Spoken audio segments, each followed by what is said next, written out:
ಇವತ್ತು ನಾವು ಬೆಂಗಳೂರು ಸಮಾವೇಶ ಮಾಡ್ತಾ ಇದ್ದೀವಿ. ಬೆಂಗಳೂರು ಸಮಾವೇಶಕ್ಕೆ ಸಂಬಂಧಪಟ್ಟಂಗೆ 3 ಅಂಶಗಳನ್ನ ನಾವು ಜ್ಞಾಪಿಸಕ್ಕೆ ಇಷ್ಟಪಡ್ತೀವಿ. ಜ್ಞಾಪಿಸಲೇಬೇಕು. ಯಾಕಾಗಿದೆ ಅಂದ್ರೆ ಈಗ 95 ನಂತರ ದೇವೇಗೌಡರು ಮುಖ್ಯಮಂತ್ರಿ ಆಗಿದ್ದು 95ರಲ್ಲಿ, ಪ್ರಧಾನಮಂತ್ರಿ ಆಗಿದ್ದು 96ರಲ್ಲಿ. ಈಗಿನ ಎಷ್ಟೋ ಜನ ಯುವ ಮತದಾರರುಗಳು ಹುಟ್ಟೇ ಇತ್ತಿಲ್ಲ ಅವಾಗ. ಈಗ 2000 ಇಸ್ವಿ ಮೇಲೆ ಹುಟ್ಟಿರೋ ಮತದಾರಗಳಿಗೆ ನಾವು ಕುಡಿತಿರು ನೀರು ಕೊಟ್ಟವ್ರು ಯಾರು? ಈ ಐಟಿ ಬಿಟಿ ತಂದು ಪುಣ್ಯಾತ್ಮರು ಯಾರು? ನಮ್ಮಪ್ಪ ಕಟ್ಕೊಟ್ಟಿರೋ ಈ ಮನೆಗೆ ನಮಗೆ ಹಕ್ಕುಪತ್ರ ಕೊಟ್ಟು ಪುಣ್ಯಾತ್ಮ ಯಾರು ಅಂತೇನೆ ಗೊತ್ತೇ ಇಲ್ಲ. ಅವರೆಲ್ಲ ಯಾರೋ ಈ ಕಾಲದವ್ರು ಮಾಡಿರ್ಬೇಕು ಅಂದ್ಕೊಂಡಿದ್ದಾರೆ. ಹಾಗಾಗಿ ನೀವು, ನಿಮ್ಮ ಅಜ್ಜ, ನಿಮ್ಮ ತಂದೆ, ನೀವೆಲ್ಲ ಕುಡಿತಿರೋ ನೀರು ಕೊಟ್ಟವರು ದೇವೇಗೌಡರು.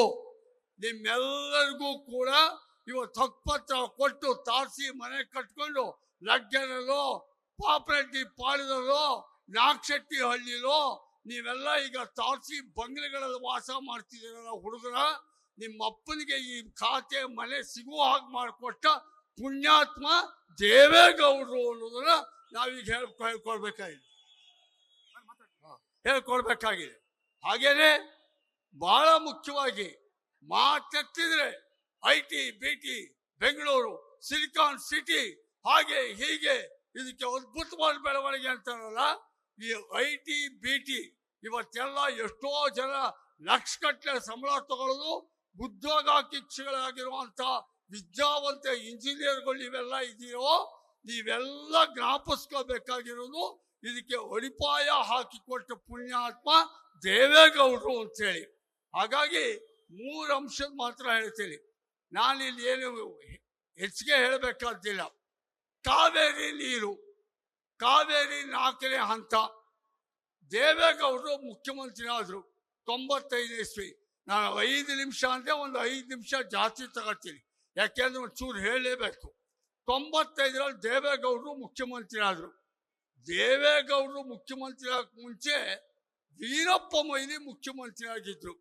ಅಷ್ಟೊತ್ತಿಗಾಗಲೇ ಕಾವೇರಿ 4ನೇ ಹಂತದ ಬರದೇ ಇದ್ರೆ ಬೆಂಗಳೂರು ಸತ್ತೋಗ್ತಾರೆ, ಕುಡಿಯೋ ನೀರಿಗೆ ಗತಿ ಇಲ್ಲ ಅಂತಿದ್ರು.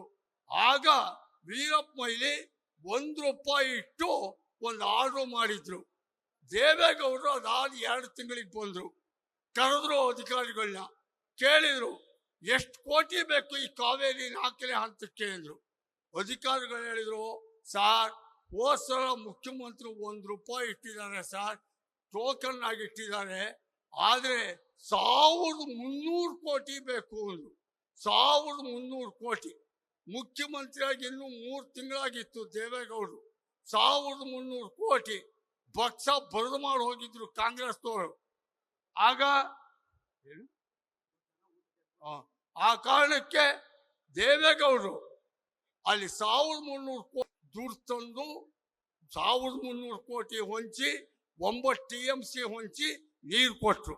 ಪುಣ್ಯಾತ್ಮ ಅವರೇ, ರೆವಿನ್ಯೂ ನಿವೇಶನ ಮನೆ ಕಟ್ಕೊಂಡವ್ರನ್ನ ಸಕ್ರಮ ಮಾಡಿ ದೇವೇಗೌಡ್ರೆ, ಕೊನೆಗೆ ಐಟಿ ಬಿಟಿಗೆ ಸಿಂಗಪೂರ್ ಟಾಟಾ ಟೆಕ್ನಾಲಜಿಗೆ ಅಡಿಪಾಯ ಹಾಕಿ ಪೂರಾ ದುಡ್ಡು ಹಾಕಿ ಅದ್ರ ಕಟ್ಟಿದವರು ದೇವೇಗೌಡ್ರೆ.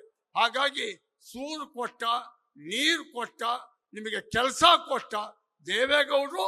ಮುಂದುವರಿಸಿದ್ರು ಕುಮಾರಸ್ವಾಮಿ, ಈಗ ನಾವು ಮುಂದುವರಿಸ್ತಿರೋ ಜನತಾ ದಳ.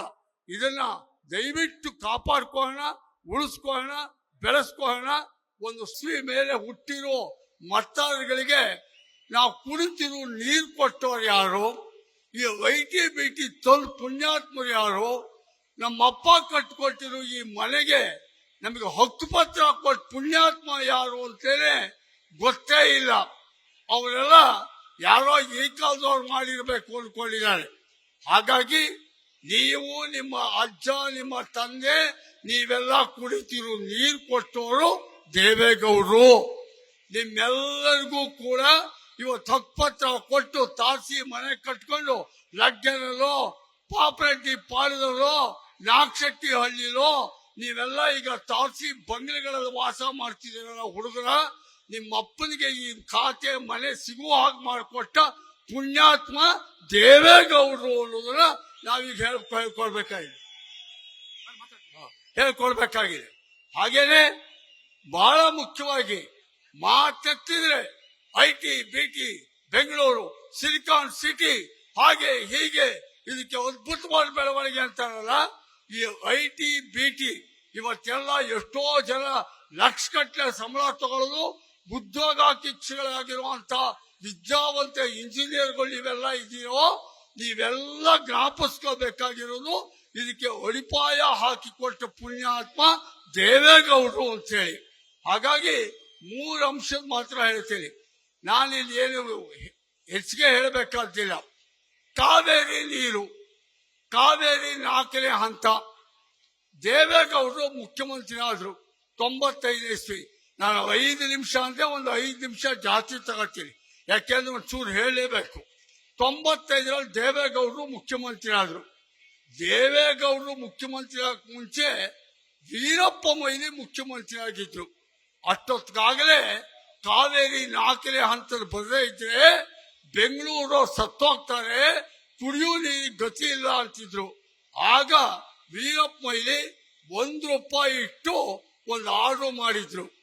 ದೇವೇಗೌಡರು ಅದಾದ 2 ತಿಂಗಳಿಗೆ ಬಂದ್ರು, ಕರೆದ್ರು ಅಧಿಕಾರಿಗಳನ್ನ, ಕೇಳಿದ್ರು ಎಷ್ಟು ಕೋಟಿ ಬೇಕು ಈ ಕಾವೇರಿ 4ನೇ ಹಂತಕ್ಕೆ ಅಂದ್ರು. ಅಧಿಕಾರಿಗಳು ಹೇಳಿದ್ರು, ಸಾರ್ ಹೋದ್ಸಲ ಮುಖ್ಯಮಂತ್ರಿ ₹1 ಇಟ್ಟಿದ್ದಾರೆ ಸರ್, ಟೋಕನ್ ಆಗಿ ಇಟ್ಟಿದ್ದಾರೆ, ಆದ್ರೆ 1300 ಕೋಟಿ ಬೇಕು ಅಂದ್ರು. 1300 ಕೋಟಿ. ಮುಖ್ಯಮಂತ್ರಿಯಾಗಿ ಇನ್ನೂ 3 ತಿಂಗಳಾಗಿತ್ತು ದೇವೇಗೌಡರು. 1300 ಕೋಟಿ ಬಕ್ಸ ಬರೆದು ಮಾಡಿ ಹೋಗಿದ್ರು ಕಾಂಗ್ರೆಸ್ನವರು. ಆಗ ಆ ಕಾರಣಕ್ಕೆ ದೇವೇಗೌಡರು ಅಲ್ಲಿ 1300 ಕೋಟಿ ಹೊಂಚಿದ್ದಾಗಪ್ಪ ಅಂದ್ರೆ OECF ಅಂತ ಜಪಾನ್ ಸಂಸ್ಥೆಯಲ್ಲಿ ದುಡ್ಡು ತಂದು 1300 ಪುಣ್ಯಾತ್ಮ ಅವರೇ ರೆವಿನ್ಯೂ ನಿವೇಶನ ಮನೆ ಕಟ್ಕೊಂಡವ್ರನ್ನ ಸಕ್ರಮ ಮಾಡಿ ದೇವೇಗೌಡ್ರೆ. ಕೊನೆಗೆ IT, ಸಿಂಗಪೂರ್, ಟಾಟಾ ಟೆಕ್ನಾಲಜಿಗೆ ಅಡಿಪಾಯ ಹಾಕಿ ಪೂರಾ ದುಡ್ಡು ಹಾಕಿ ಅದ್ರ ಕಟ್ಟಿದವರು ದೇವೇಗೌಡ್ರೆ. ಹಾಗಾಗಿ ಸೂರು ಕೊಟ್ಟ, ನೀರು ಕೊಟ್ಟ, ನಿಮಗೆ ಕೆಲಸ ಕೊಟ್ಟ ದೇವೇಗೌಡರು ಮುಂದುವರಿಸಿದ್ರು. ಕುಮಾರಸ್ವಾಮಿ, ಈಗ ನಾವು ಮುಂದುವರಿಸಿರುವ ಜನತಾದಳ. ಇದನ್ನ ದಯವಿಟ್ಟು ಕಾಪಾಡ್ಕೊಳ್ಳೋಣ, ಉಳಿಸ್ಕೊಳ್ಳೋಣ, ಬೆಳೆಸ್ಕೊಳ್ಳೋಣ. ಒಂದು ಸ್ಲೋಗನ್ ಈಗ ಹೋಗ್ಬೇಕು. ಗ್ರೇಟರ್ ಬೆಂಗಳೂರು ಚುನಾವಣೆಗೆ ಒಂದು ಕೆಂಪೇಗೌಡ ಇಂದು ದೇವೇಗೌಡ, ಒಂದು ಕೆಂಪೇಗೌಡ ಇಂದು ದೇವೇಗೌಡ ಅನ್ನೋ ಸ್ಲೋಗನ್ ಒಂದಿಗೆ ನಮ್ಮ ಕಾರ್ಯಕ್ರಮ ಮುನ್ನಡೆಸೋಣ. ನಮಸ್ಕಾರ. ನ್ಯೂಸ್ ಫಸ್ಟ್, ನಿರ್ಭೀತಿಯಿಂದ ನಿಮ್ಮ ಪರವಾಗಿ.